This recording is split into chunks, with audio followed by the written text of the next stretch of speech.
അതെ, ഒരു ചെറിയൊരു സ്റ്റോറി കേട്ടോ. നമ്മുടെ ഈ ഈ സിനിമ സെലിബ്രിറ്റീസൊക്കെ ഇല്ലേ, ഒരു 99% ആൾക്കാർക്കും ഭയങ്കര ജാടിയായിരിക്കും, മനസ്സിലാവണ്ടോ? അപ്പോൾ ഇതുപോലെ തന്നെ ഒരു മാറമ്പള്ളി MES കോളേജ് ഉണ്ട്. അപ്പോൾ അവിടെ എന്തോ ഒരു കോളേജിലെ തോന്നുന്നു, എന്തോ ഒരു പരിപാടി നടക്കും അവിടെ. അപ്പോൾ ഞാനെൻ്റെ ഫ്രണ്ടും കൂടി ഇങ്ങനെ കോളേജിൻ്റെ ഫ്രണ്ടിൽ ഷോപ്പുണ്ട്, അവിടെ ഞാൻ നിൽക്കുകയാണ്. ഇങ്ങനെ ഒരു വൈകുന്നേരം 3 മണിയൊക്കെ ആയിട്ടുണ്ടാവും കേട്ടോ. അപ്പോൾ ഇങ്ങനെ ഒരു ബ്ലൂ BMW കാറിൽ ഇങ്ങനെ ചീറിപ്പഞ്ഞ് ഇങ്ങനെ ഒരു കാറ് വന്ന് നേരെ ആ സ്റ്റേജല്ല ഗേറ്റിൻ്റെ ഫ്രണ്ട് നിൽക്കട്ടെ ഇങ്ങനെ. അപ്പോൾ ഞാൻ നോക്കി ഇങ്ങനെ, അപ്പോൾ എനിക്ക് ആരും മനസ്സിലായില്ല.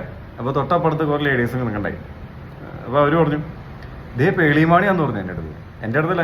ഞാൻ ജസ്റ്റ് നോക്കിയിട്ട് ഞാൻ ഗ്ലാസ്സിൽ നിന്ന് മുട്ടിക്കണേ, ഗ്ലാസ് താത്തി. അപ്പോൾ ഞാൻ ഒരു ഫോട്ടോ എടുത്തോട്ടെ എന്ന് ചോദിച്ചപ്പോൾ അതിനെന്താ എടുത്തോളെന്ന് പറഞ്ഞ് ലാസ്റ്റ് ഫോട്ടോ എടുത്തു. അപ്പോൾ എനിക്ക് എന്താ പറയുക, അപ്പോൾ ഫോട്ടോ എടുത്തു, ഞാൻ സെൽഫി എടുത്തു. അപ്പോൾ ഇങ്ങനെ ചേച്ചി എടുത്ത് പറഞ്ഞു, ഞാൻ ഇങ്ങനെ ഫോട്ടോ എടുത്തു.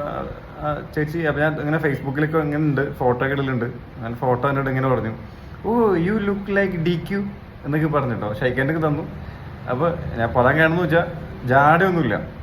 ചില നടിമാരും ഭയങ്കര ജാടയായിരിക്കും. അപ്പോൾ ഞാൻ പറയാൻ കാരണം വെച്ചാൽ, അപ്പോൾ ഞാൻ ജസ്റ്റ് ഷോപ്പിൽ നിന്ന് ക്ലീനിങ് ആയിരുന്നു. അപ്പോൾ നമ്മൾ ജസ്റ്റ് ഞാൻ അന്നെടുത്ത ഫോട്ടോയാണത്, വേണ്ട, ഞാൻ അന്നെടുത്ത ഫോട്ടോയാണ്. അപ്പോൾ ഈ ഫോട്ടോ ഒന്ന് ഞാനിവിടെ എടുത്ത് വെച്ചേക്ക് പച്ചിട്ടുണ്ട്. എന്താ എന്നാൽ ബ്ലൂ BMW കാറും ഉണ്ട്, ഞാനാണ് അപ്പുറ സൈഡിൽ നിൽക്കുന്നത്. ഓക്കെ, അപ്പോൾ എന്താണെങ്കിലും ആ ചേച്ചിപ്പോൾ ജാടയൊന്നുമില്ല. ഓക്കെ, അപ്പോൾ ചെറിയൊരു ഇങ്ങനെ അത് ഓർത്തപ്പോൾ ഇട്ടതാണ്. അപ്പോൾ അടുത്ത വീഡിയോ കാണുന്നവരെ എല്ലാവർക്കും ഷോർട്ട് ഡേ. ഓക്കെ.